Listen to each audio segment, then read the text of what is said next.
All right, greetings and welcome to the Eccentric Perspective. I am your host, Blake Wally, and today is Thursday, March 13th, 2025. I'll be here for the next hour-ish, covering the latest news, current events.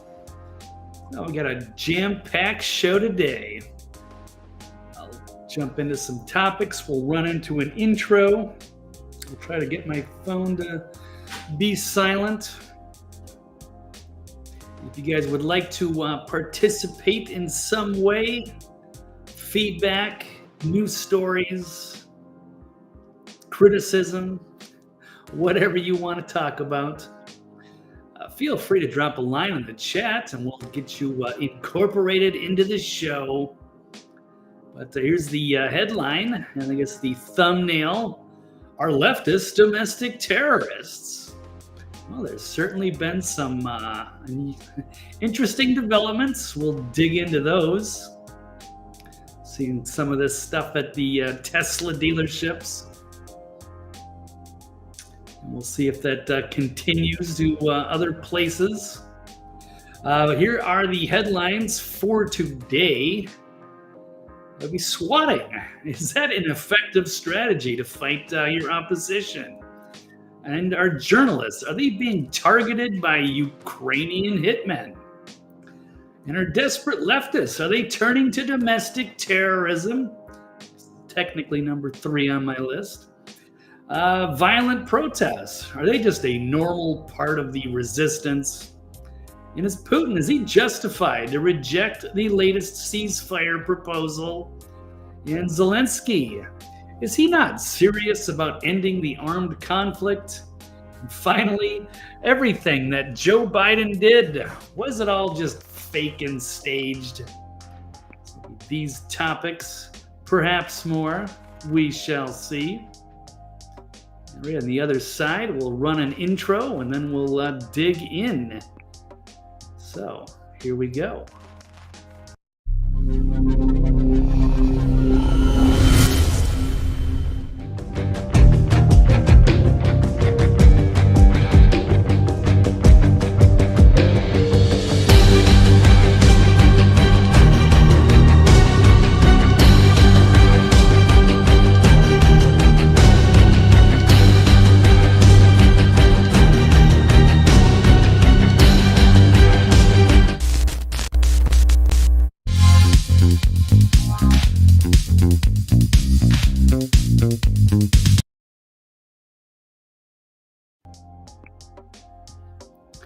Okay, and we are back.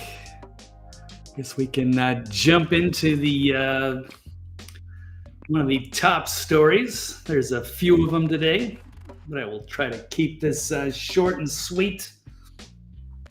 So, here we go. Domestic terrorist death cult. This is out of InfoWars. Tries to kill journalist Nick Sortor's family via swatting. So there seems to be a trend of these things lately. This is quite an alarming development. So, popular independent journalist Nick Sortor revealed early Thursday morning that 2 of his family members were victims of swatting after leftist domestic terrorists issued fake 911 calls claiming that his father was going to kill his whole family. Well, isn't that sweet? Some very nice people out there looking out. Or not. This is unhinged. According to the quote here, he says, both my dad, from Nick, who's really come a long way in the last year or two, really kind of getting into the action. He was in Hawaii when they had the fires break out, which some thought were suspicious, perhaps direct energy weapons or something like that. I don't know if that's the angle that he was going for, but just pointing out the incompetence. And of course, the way FEMA left so many high and dry when they could have used some help, but they had to devote those resources towards the illegal immigrants. But that's a story for another day. But yeah, he was there. He was also in Ohio when they were talking about the controversy with Haitian immigrants eating family pets. I don't know if that turned out to be that much truth to that one, but that's another side issue. But the point is, Nick Sortor has been in the field a lot, been very vocal on Twitter. Of course, has made some enemies, it looks like, and things have reached a boiling point when some deranged leftists decided to try to destroy him and his family. Called him a Nazi, I guess, on Twitter, or to his sister. I mean, they really just went dig after his whole family. That's wacko. All right, according to Nick, here's the quote: "Both my dad and sister were swatted tonight." Yeah, just stunning and brave. All right, so a dozen cops attacked to kick my dad's door in at gunpoint. This is literal fucking terrorism, and the FBI should treat it as such, which he wrote on X. The journalist also posted a screenshot. Someone emailed his sister a message.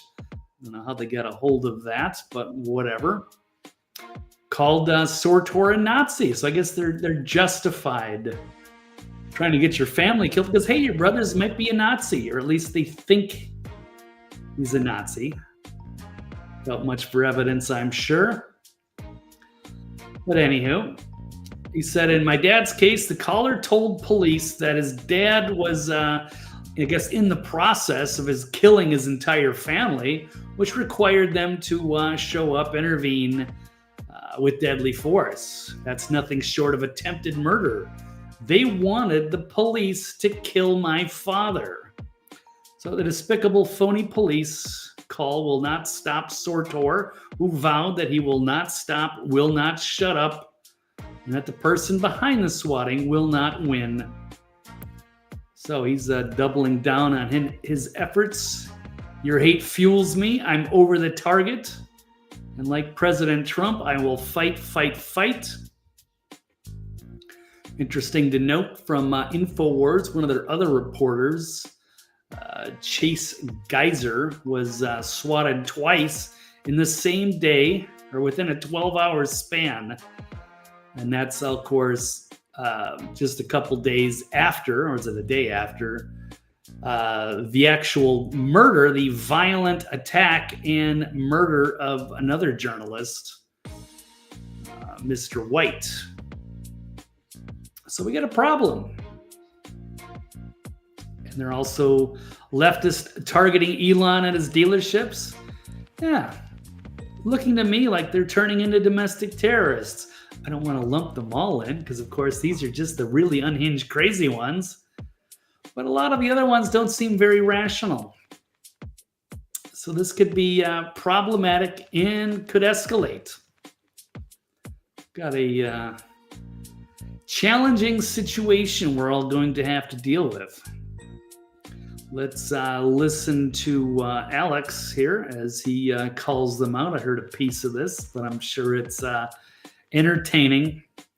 Talking about the Democratic death cult, domestic terrorism based on the latest event. Here we go. Last night, the desperate Democrat Party terrorist cult tried to murder Nick Sortor's father and sister. That's what they did. And the psychotic sent him a message before he did it, targeting his family. I'll post Nick's breakdown below. But we are now in the terrorism phase, the open terrorism phase of the Democratic Party. All the fire bombings and attacks on Tesla dealerships, people trying to scale the fence to shoot the president in the White House, all of it.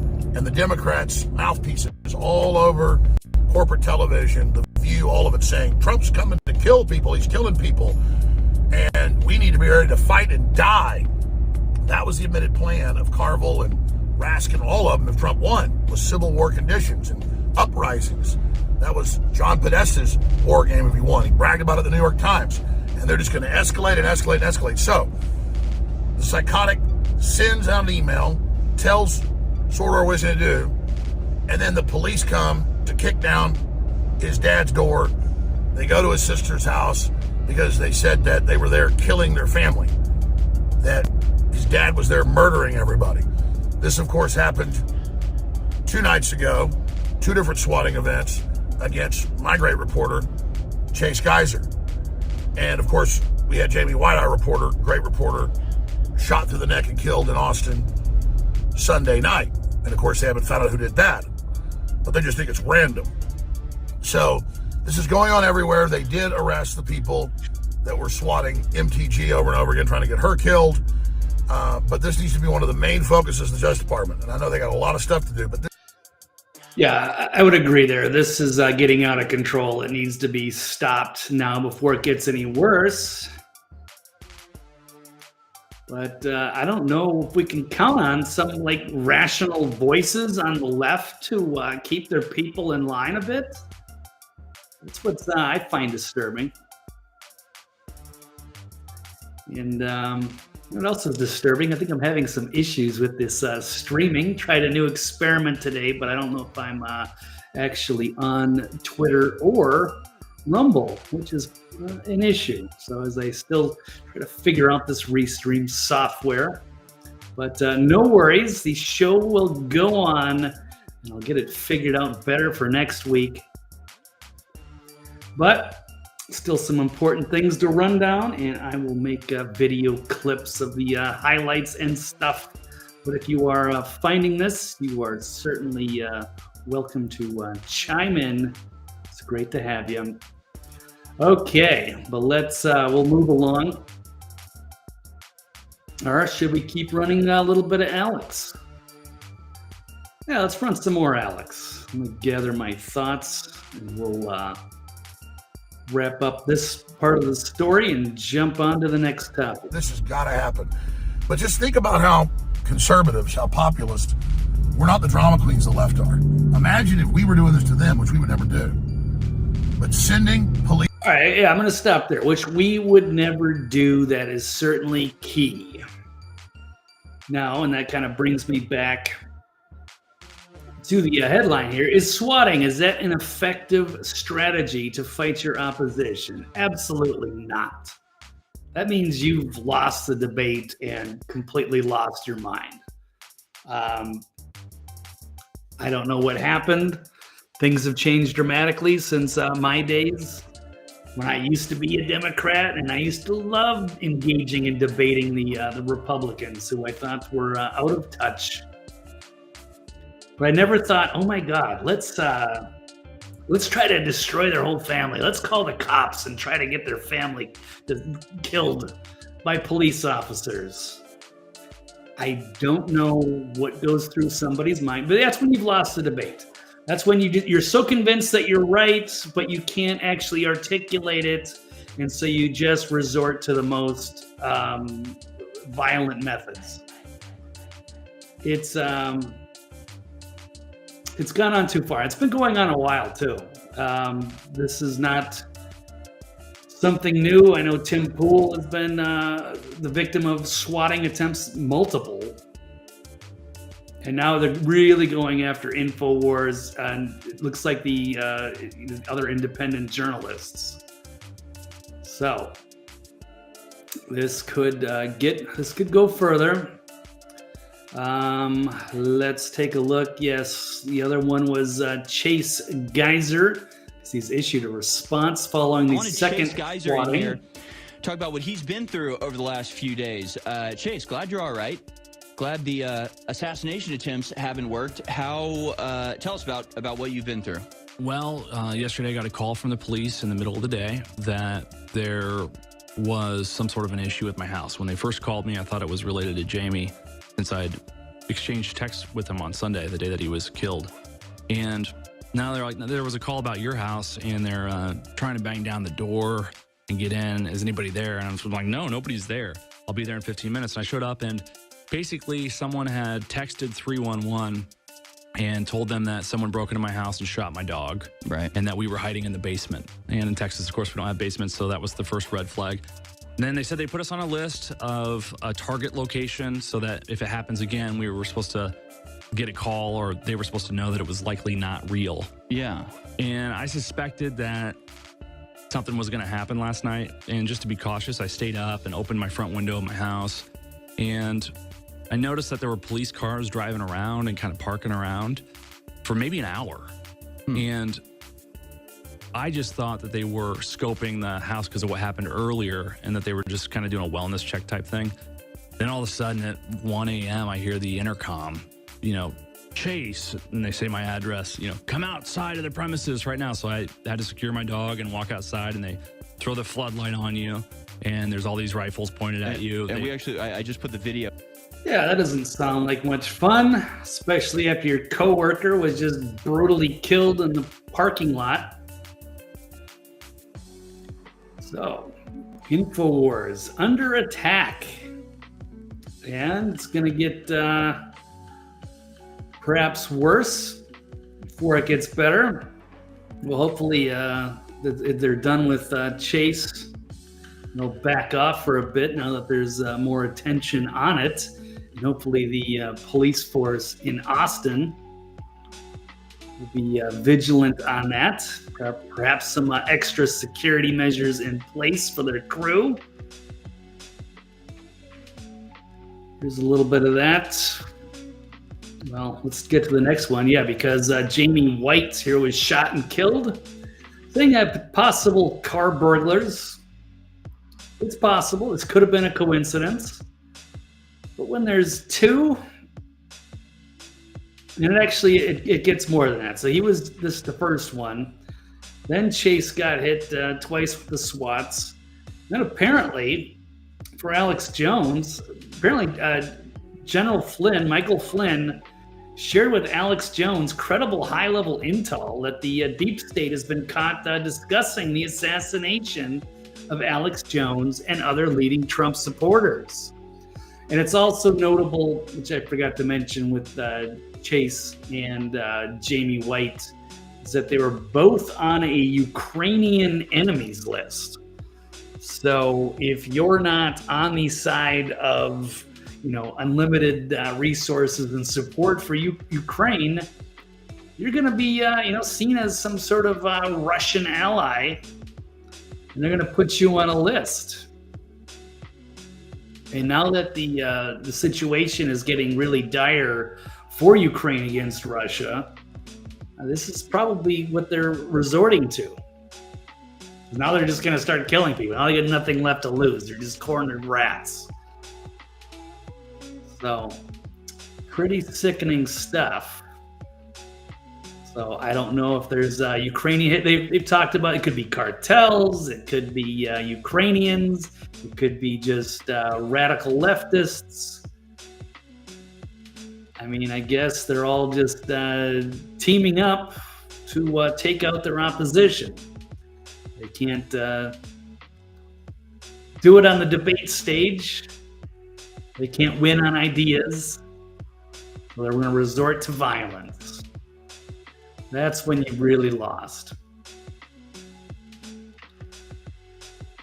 So unfortunate. But again, it's kind of one of those things where you'd like the left to step up and do something about it. Pull your people back. Say, this has gone on enough. There's better ways of getting your point across without actually getting your opposition murdered. That's not the way to do it. That's like a violent communist revolution. It's the last thing this country needs. Okay, well, speaking of which, why don't we switch off to the left here? Getting to the headline, desperate left is turning to domestic terrorism.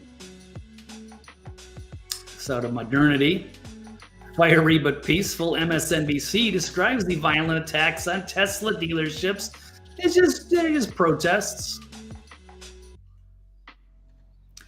Trump is not impressed and is calling it domestic terrorism. Yeah, attackers have put staff in danger and even set fire to Tesla dealerships and charging stations. So, not everybody that works at the Tesla dealership is going to be, some right winger. They might not even be political. Just regular working people that want to keep a job, make some money, or maybe they like the electric cars. So you're going to go after them? You're going to terrorize them? I guess that's what you do if you're not grounded in reality and you're easily manipulated by the lying media. Elon's put himself on the line, his job, his treasure, his life, to try to, help the government right now, because we have a lot of problems with waste, fraud, and abuse, and he is on it. And they should be on the cause, but instead, they're fighting battles for their corrupt politicians who are freaking out about having all their U.S. aid money taken away. It's crazy how that works.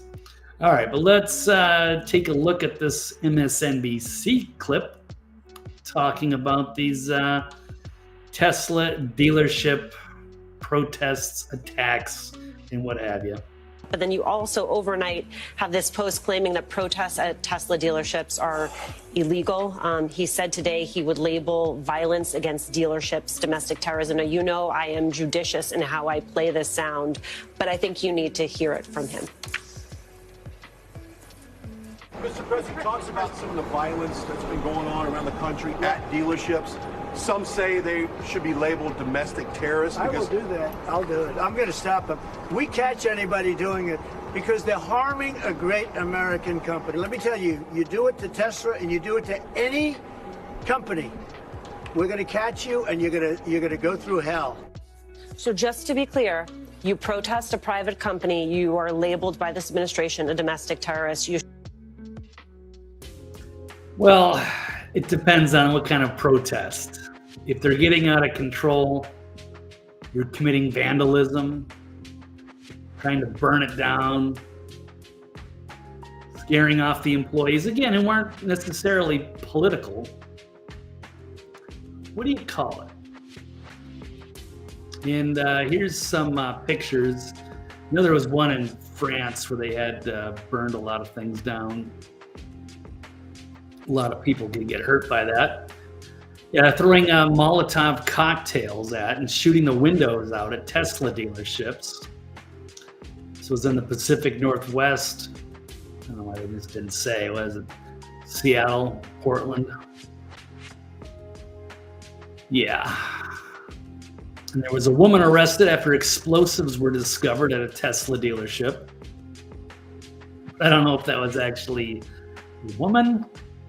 Yeah, it says NBC and CNN are spreading misinformation. This person who was arrested for vandalizing and bringing explosives to a Tesla dealership is a man pretending to be a woman. Sometimes it's the mentally ill, the most deranged. They have nothing to lose. When your team is burning down stores and trucks, that's not what the good guys do. Maybe it's time to ask yourselves, are you really the good guys? Like, is it Hogan's Heroes? Are we the baddies?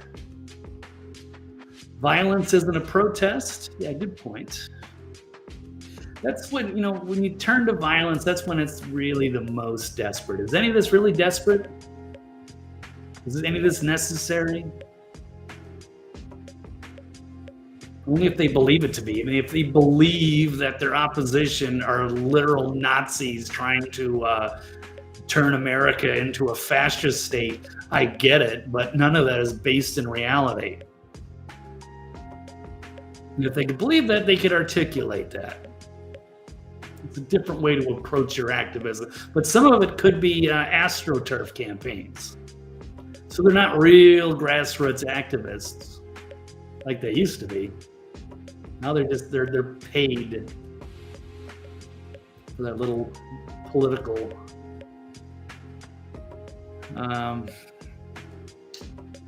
political protests and such.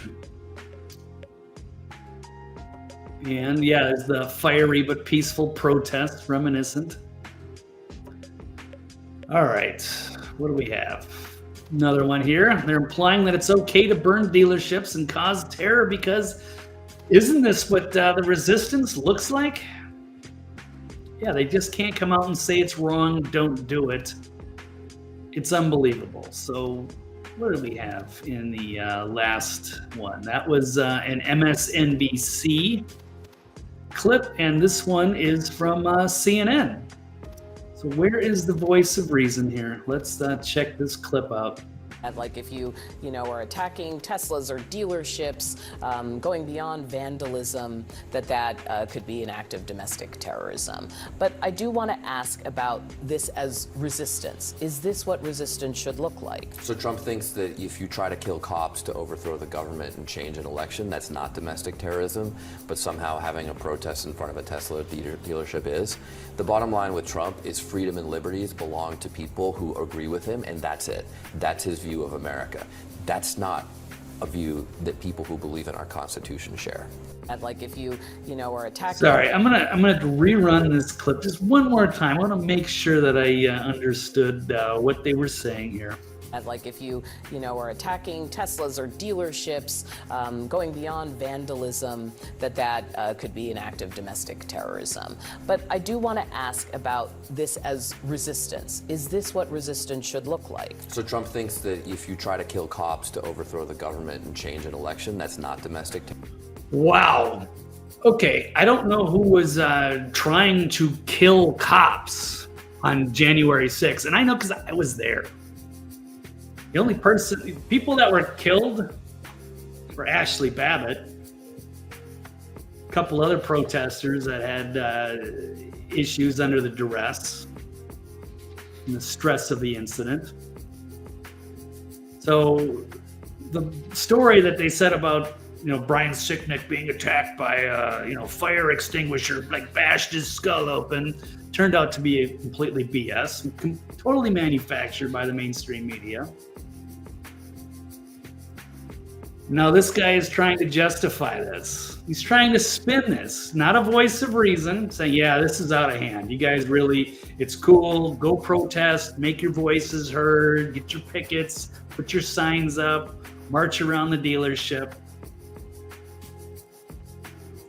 But yeah, no, vandalism is not the resistance. Violence is not the resistance.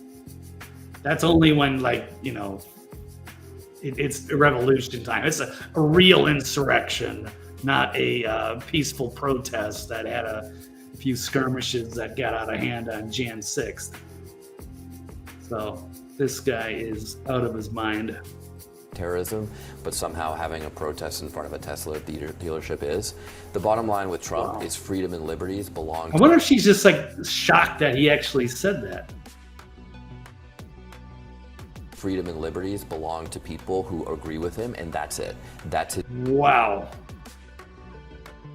This guy's not in reality. Certainly not a voice of reason here. His view of America. That's not. Shame on this guy. Who is it? Representative Seth Moulton from Massachusetts? Yeah, he should be offering up a big apology if this is the case. A view that people who believe in our Constitution share. Yeah, that is pretty alarming stuff. Got Chicago police criticized for shielding a dealership during Women's Day March after a string of vandalism. Gee, I wonder who is committing that vandalism. More leftists? Instead, they're police in Chicago guarding another Tesla dealership. Well, if they wouldn't get out of hand, if they could just act like adults, make a peaceful point, everything would be fine. Yeah, the leftists are a mess. They have lost it. They have lost the plot. Yeah, I've got Jules. Thank you, Jules, on Twitter. Yeah, I messed up. I'm trying to do something different on Restream, thinking I could simplify my process, but all I did was mess everything up. So I'll have to correct that next week. But sometimes you don't know unless you try. You have to find out the hard way. But yeah, she also mentions, there's Lucas Gage, another one who got swatted multiple times. That's for a slightly different subject, but none of that is justified either. He's actually, we don't have to agree with all of his opinions, but he does not deserve the treatment that he got. It was way out of line. He makes some pretty reasonable arguments. So yeah, a lot of people getting terrorized by the deranged, out-of-control leftists. Speaking of which, I've got another one of them. I got a few more. I know I got at least two more. But here's one of them, which from this Modernity article says, the Retard of the Year award. Well, let's hold on. It's early. It's only March. So I don't know if it's too early for to nominate the Retard of the Year, but certainly this is a strong contender. So this man you were looking at, also in the Pacific Northwest, in Seattle, just bought a Model S Tesla. I guess that costs about $76,000. Probably a lot higher with the Washington state taxes, but side issue. But he bought a brand new car, which Elon and Tesla gets money for, and then decided to destroy it in a big spectacle after he scribbled drawings all over it. At least it was his own car. At least he didn't go into a Tesla dealership and destroy something that didn't belong to him. But he's an idiot for buying a new one. You find an old one somewhere. I guess that would be the smart way to do it. But maybe he's got so much FU money he doesn't care. So I guess his name is Greg, and his equally idiotic friend. They wrote F Elon Musk on the car and misspelled it, and added signs saying Musk is a bad immigrant and Tesla supports fascists. Do they? Or are you misinformed? We don't like what Elon Musk is doing, so we thought we'd just buy one and destroy it. Oh wow, that makes sense. So here you go. Let's watch. I'm so glad we can say retard again. So when will these retards realize that buying a car from Elon is not an effective form of protest against him? We mentioned a couple of, I think it's Sheryl Crow and Elvira that have donated at least they donated their old Teslas. They gave it to NPR, which is responsible to some degree of misinforming them and demonizing Elon. Then they ended up burning him. Oh my God. They think Elon's the problem. Okay, well, let's watch the mental illness. Here we go. Now it's going to jump. Here we go. Armed with a pickaxe and sledgehammer in Seattle's Soto neighborhood, these two fellas went to town on this Tesla. The car was left in shambles with shattered windows, massive punctures, and tons of anti-Elon Musk graffiti. We don't like what Elon Musk is doing. This man would only give me his first name.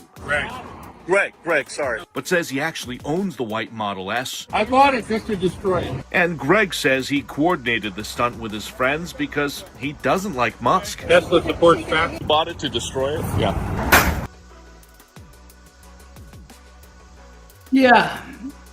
Okay. Wow. Stunning and brave. Or not. What an idiot.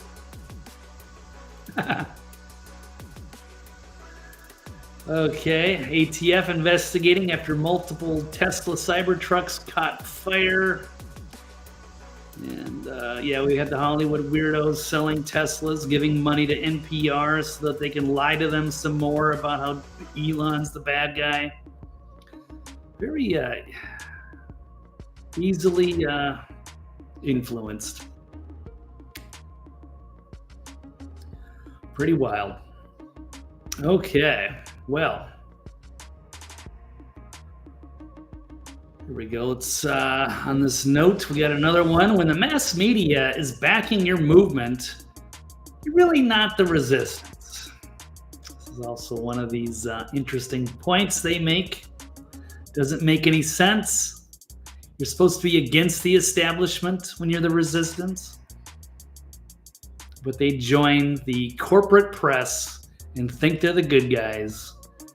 So it's, yeah, the media manipulation, the fake resistance, ABC, CBS, NBC, CNN, MSNBC, NPR, etc., the fake news industrial complex, and gets Americans into believing they are part of the resistance movement, except they support globalist agendas, depopulation, and harmful policies like legalizing illegal immigration, child trafficking, all kinds of wacky gender stuff, scams, climate change, save Ukraine.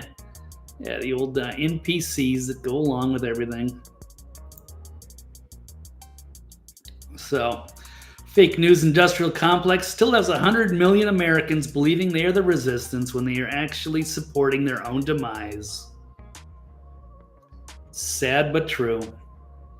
I don't know if there's any reasoning with these people, but I don't know what to do, man. These people are a danger to everybody, including themselves. Swatting, vandalism, violence. So where does it end? Here's another wacko. This is trans cult man pulls out gun on a street preacher because he was saying that men can't be women. And I know, some of those street preachers can be a bit annoying, but this is just a crazy overreaction from somebody who was truly offended. They're calling it the transgenital maniacs that have their defense mechanisms triggered by the word of God. All right, where is it? Let's run this shock video. But you need to try less being like somebody you're not and start to humble yourself and be somebody that God made you to be. He didn't make a man to be a woman. He made the man to be a man. He didn't make the woman to be a man. He made the woman to be a woman. And this is the truth. What are you going to do? Come attack me now? Yeah, you can either ignore that, or maybe you could engage in a little, peaceful debate or present your questions. Or you can pull a gun out and threaten somebody. Here we go. Wow. Hey, man, it's up to you. If you want to pull that on me, well, God bless you. So you just threatened me with a gun. You just pulled a gun on my face. The woman to be a man. Let's watch that again. He made the woman to be a woman. And this is the truth. It takes some balls to go out into San Francisco and start talking about that. That is a lost civilization out there. I was actually there, I believe, for 2018. I took a little trip down there, and I was shocked at the number of homeless people that were out on the streets. You felt like walking around like you were like constantly like in their territory. It was very bizarre. Sad to see one of America's great cities turn into that. And so this guy, I don't know who he's going to reach out of there, but he doesn't deserve to have a gun in his face, no matter what you think. This is outrageous, but let's watch it again. What are you going to do? Come attack me now? Whoa. Yep. He certainly is. Whatever this creature is. Wow. There it is. Holding a gun and pointing it at his face. This is, and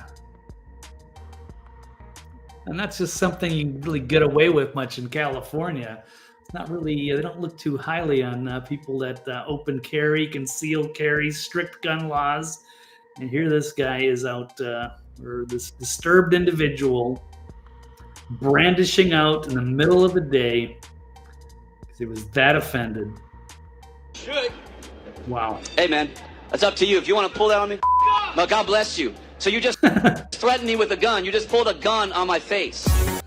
Yeah, that's pretty wild. Okay.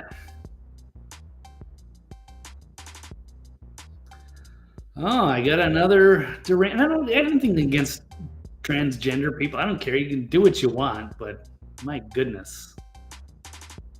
Pulling out guns on getting violent is not the solution here. We've got another one. A elected member of Congress, actually, Representative Sarah McBride, was just introduced. She was misgendered and called Mr. McBride on the floor, and all hell broke loose. Sorry. The Democratic member literally started pounding his fist and yelling, and the hearing was ended abruptly. Meeting adjourned. Let's take a look at this clip here. McBride was has been under fire with Nancy Mace. Nancy Mace is trying to force people to use the correct bathrooms, and she doesn't feel comfortable using the women's restroom in Congress when you've got Sarah McBride as a biological male in the bathroom. So it's created a controversy, and some people are, not going along with the mental illness insanity. So here we go. As the representative from Delaware, Mr. McBride. Thank you, Madam Chair. Ranking Member Keating, also wonderful. Mr. Chairman, could you repeat your... Okay, so she actually went along with it, regardless of whether she took offense. So yeah, I got to give McBride some credit here. So it wasn't technically her that overreacted for the misgendering. It was the other boss standing up. As the representative from Delaware, Mr. McBride. Mr. McBride, right on the end here. Thank you, Madam Chair. Ranking Member Keating, also wonderful. Mr. Chairman, could you repeat your introduction again, please? Yes, we have set the standard on Calling it out to identify it correctly. the floor of the House, and I'm simply... What is that standard, Mr. Chairman? Would you repeat what you just said when you introduced a duly elected representative from the United States of America? Please. I will. The representative from Delaware, Mr. McBride. Ooh. Representative from Delaware, Biden's home state, Mr. McBride. Mr. Chairman, you are out of order. Mr. Chairman, have you no decency? I've come to know you a little bit, but this is not decent. We will continue this. You will not. Yeah, maybe it was a cheap shot, and maybe she handled it well, but it was still an interesting spectacle.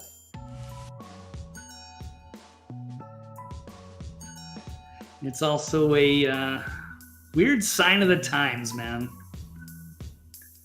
This is just unfathomable from back in the day. Or could you imagine that this happened in the old days with our forefathers? A biological male presenting himself, and you have to address them as the female. I mean, again, I don't care what McBride does behind closed doors, but it's a bizarre spectacle. And where do we draw the line? I don't know. But apparently the line was drawn here abruptly in this meeting as it ended quite quickly. Continue it with me unless you introduce a duly elected representative the right way. This hearing is adjourned. Okay. Well, everybody got the rest of the day off, so maybe it was a win-win. Perhaps. It's one way to end the meeting early. All right, well, let's talk about another radical leftist wearing a wig. Quick note. from Kennedy of Fox News slamming Joy Behar of The View. Pretty hilariously. I guess she tried to be on the... she auditioned for The View and got up there. It's one of the, I guess, one of the finalists, or at some point got far in the process, but ultimately did not get on the show. And that's probably a good thing. She's had a fine career on Fox Business in doing some of these appearances on the Gutfeld show, which is pretty funny. So let's hear her talk about her experience on The View with Joyless Behar. I auditioned for The View in 2003 and went pretty far through the process and got along great because Starr was there. Barbara Walters is still alive. God rest her soul. She was lovely. Meredith Vieira was still there. We talked about conservative politics. Joy was a talking hemorrhoid in an auburn wig. Talking hemorrhoid in an auburn wig. Not pulling any punches. Yeah, and Behar deserves it. She is a nasty person. Apparently just, and really lacks the talent as well. Let's see if she gets into that. Otherwise, I'll fill you in. She was so ungracious and awful, and she had a comedy writer writing her little lines during the breaks, and I was like, she's not even funny. She's not reacting to anything. She's not thinking in the moment. And then I made some jokes because it's a conversational show before it became an unwatchable abortion. Because usually they're so much fun to watch. Yes, they really are. And she said to me during the break, I'll handle the comedy here. No And way. I said, great, whenever you start, like, I'll ease up on the joke. You can't judge a book by its cover, and that is one ugly cover. It's a leathery cover, Greg. It's a leathery, beat-up cover. All right. Wow. Nasty, miserable, no talent hack who has people writing all of her jokes for her and all of her, angry attacks on Trump and Elon and what have you. So I don't know why she's still there. Perhaps they'll toss her one of these days or cancel that awful show. Would have been great if Kennedy was on there. Then it'll at least be watchable. But you got to have a balance because, as you're also saying in this article, it's just it's a dumbed down left-wing echo chamber. I don't know who would want to tune into Sunny and Joy and Whoopi. I mean, it's pretty bad. But anyhow, so that's I think the last part of that I have. Also talking about just the AstroTurf activism and the Democrats is basically these hive-minded NPCs. So they got burned last week because they were all putting out a similar message for the unofficial State of the Union speech from last Tuesday. And they got roasted by Stephen A. Smith and exposed on Twitter, but they're reading all the same script, and they're doing another one. 50 House Democrats. So last week it was, I think, 22 or 23 Democratic senators all doing their TikTok thing, reading the same script. Now you got 50 House Democrats posting the same talking points, word for word. Here it is. House Democrats stand united for a 4-week funding extension that stops harmful cuts. They're pushing back against Elon. They're worried all the slush money's getting cut off. But anyway, it's they're funding an extension that stops harmful cuts, keeps government open, and allows Congress to reach a bipartisan funding agreement. I am ready to vote today, tomorrow, or Friday to pass their 4-week extension. Well, isn't that nice? Here's another better display of looking at it.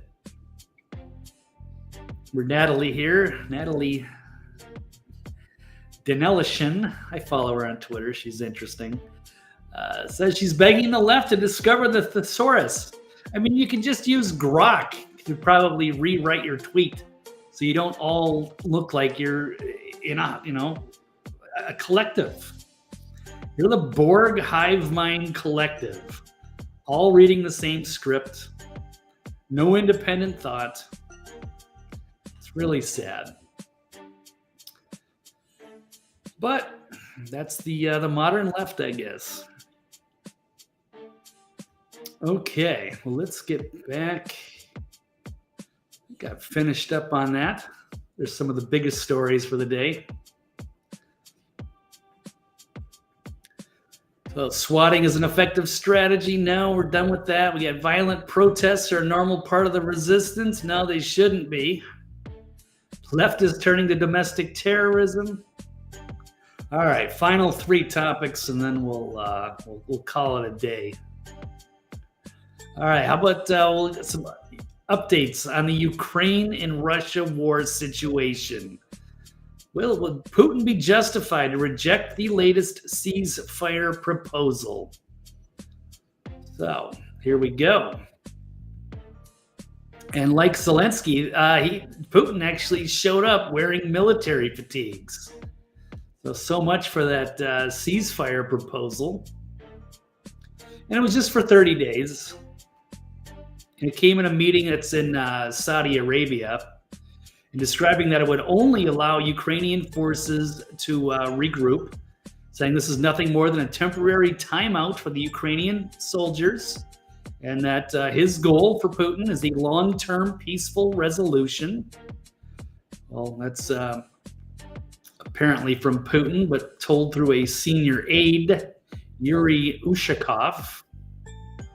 So they're interested in the long-term peace deal. 30-day ceasefire is not really what they had in mind, and here are the reasons, and these come from RT, Russia Today. Said a ceasefire would be exploited by the West in Ukraine to halt the advance of the Russian army, strip it of its initiatives, supply the Ukrainian army with more weapons, basically reinforcements, when they have all the momentum on their side. It's talking about the experience of the Minsk and Minsk II agreements, where the NATO and the West went over the red line. It says the consistent dishonesty of Western politicians and media regarding the conflict, as well as their refusal to acknowledge their own and Ukraine's culpability. Said Russian President Putin is interested in lasting peace, not a temporary ceasefire, but the West cannot be trusted, and Russia is advancing, and a ceasefire always benefits those who are retreating. Yeah, it's kind of like calling a timeout, like in a basketball game when one team is really dominating, they're hot, they're hitting baskets all over. And the coach has got to call a timeout, just get to a commercial break, regroup. That's kind of what it's like now that we're into March Madness. So I guess he makes some points. If that, assuming all that's true, yeah, I wouldn't blame them. You don't like what happened in 2014, what they see as a coup or the violation of the Minsk agreements, or NATO meddling, biolabs, many other things, and the way that they're treating the ethnic Russian peoples in eastern and southern Ukraine, which is why he invaded in the first place, seen as a liberator, not an invader. Okay, but let's move on. Next topic, once again, to Zelensky. Shows he's not serious. Says Ukraine will not recognize any territory occupied by Russia. So this is going to be a problem. They can call a 30-day ceasefire, but why should they? If Russia's got all the momentum, why call a timeout? And how can you make a long-term peace deal with a guy who's unwilling to cede some of that territory? Now you're trying to force people that don't want to be there. The people in Crimea, or it's Donetsk or Donbass. I'm not 100% on Donetsk. But they're tired of being in Ukraine. They don't like the way they're treated. They'd rather be absorbed right back into Russia. But now you're saying, no, we're not going to make any concessions. In Ukraine, they don't have enough soldiers. They have no cards, as Trump and Vance pointed out. So what are they going to do? Throw more money at them, but where's the money going? Throw more weapons and equipment. And where is it going? Some of it's being sent to other places. Whether it's ISIS or the Mexican drug cartels, who apparently have some of these Javelin missile systems over the border. Are you kidding me?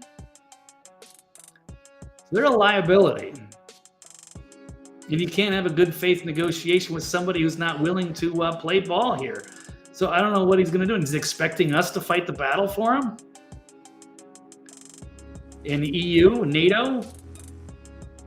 I don't think so. So we're not any closer to peace. Not at all. So he'll probably say no on the ceasefire, no on long-term agreement. Maybe they can just have another election or something and get rid of Zelensky.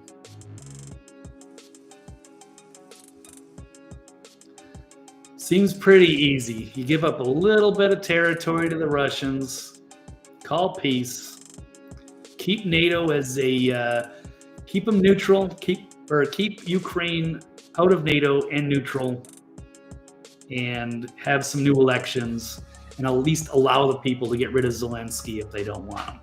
And that would go a long way. Seems like the reasonable solution, but Zelensky's not playing. Hello, Mimi. Great to have you. No worries. No matter what. Yeah, this one got off to a rocky start. Anyway, I don't even know if you would have seen it because I was trying some new things with the Restream software to make my life easier. And the show did not go out on Twitter or Rumble. But I will correct that next week. Yeah, I'll be, 4 o'clock Eastern, Tuesday and Thursday, perhaps a weekend show will be the regular schedule. Anytime you want to stop by, say hi, participate, or what have you.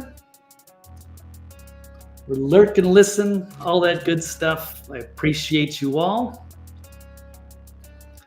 Okay, well, I think I just have one more story. Where are we at? Oh, we're almost at the hour mark.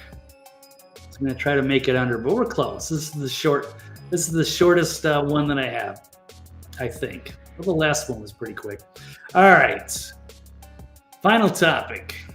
Everything that Joe Biden did, was it all fake and staged?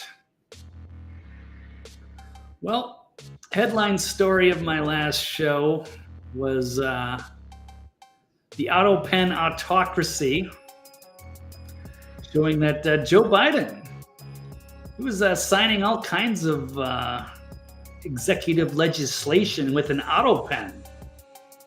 We're not even really sure if he knew what he was signing. And sometimes it looks like he was out of town when he allegedly signed stuff. Like with the pardons. He was really faltering at the end. I don't even know what planet he's on. But he was somehow lucidly pardoning people. Specifically, for good reasoning, unlikely. But let's take a look at this tweet here. I thought I had it. No, and I lost it. Darn it. Oh yeah, I basically just stole the topic from Gunther Eagleman, saying that everything Joe Biden did was fake and staged. That's after this revelation that they found the creepy fake White House set. Remember all those speeches? Usually presidents do things in the Oval Office, but then they had these weird little setup. And a lot of people, right in the beginning, when there was a lot of conspiracy theories going around that it was just a big fake presidency and that it was there was a good hypothesis out there that it could have been an interregnum and that we had two different presidents at the same time. And that the whole Biden thing was all a big setup. So here's Alina Habba, saying that she had cracked the case and she had found this mysterious set at the White House. Actually, I'll run it off of her Twitter page. It might be easier. Okay, here we go. You guys, I just finished a show. Look at the room that they put me in. We're in Biden's fake Oval Office, everybody. And I've actually figured that... I don't know if that volume is loud enough, but yeah, she is doing a little video clip here from that odd set, the fake Oval Office, from where Biden made so many different speeches, and you'll see why here in a second. This out. I now know why. I now get it. Turn the camera around. There is a screen, teleprompter to the face. All I can say is the last administration was a disgrace. Okay, so there we go. You got a teleprompter right here so that Joe Biden could just read from there. Kept it nice and close. Yeah, he just wasn't all there. He was fading. It was a puppet presidency on a big fake set. And now that mystery has been solved. Pretty funny. Yeah, Mimi, it would be awesome if it could be reversed. If they can show that he wasn't all there, then they would have to reverse some of this legislation, I would think. That's going to be hard. That's going to be a difficult process. And it's going to be tough to prove. I'm thankful that there's been a change and that we have Trump back.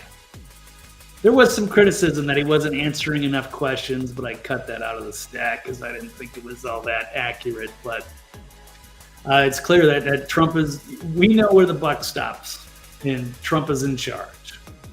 And he doesn't need a teleprompter. He can speak for hours off the cuff and take hundreds of questions, unlike Biden, which they protected, who had to run off of his teleprompters and his note cards and just could not answer questions and had all of his little people protecting him. So that was wild. Yeah, I wouldn't hold your breath either, Mimi. But at least it's good that it's being exposed and maybe people will be talking about it. Yeah, absolutely. Oh, gotta be thankful. Put an end to that mess. Otherwise, God knows. Yeah, we'd be, I'm going to run that clip. Here it comes. Of what we missed, the bullet we dodged. Here it is. Oh, no. You think you just fell out of a coconut tree? You think sitting in the content. It isn't you on television. Mike, look at her. No.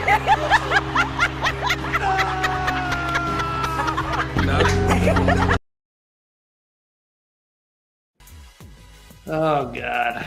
All right. Well, yeah, that was fun. Okay, well, I think that is all that I have for today. It's been delightful. Got through all 7 topics, just over an hour, not too bad.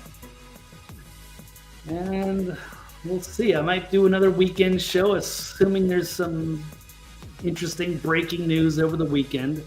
It could always be a Friday news dump or what have you, so maybe I'll do another one, but I have no idea when that will be. But I can guarantee I will do always be trying to do the Tuesday and Thursdays at 4 o'clock Eastern if you guys want to catch the live show. Otherwise, I will have the archive on my website here, thenextlevelnews.com, along with some music blogs and what have you. I need to put some more content on here, but you can always catch the archive there if you want to see more. can follow me on Twitter at the bottom, TV's Blake Wally. Again, I appreciate you guys' support. And we'll do it all again next week.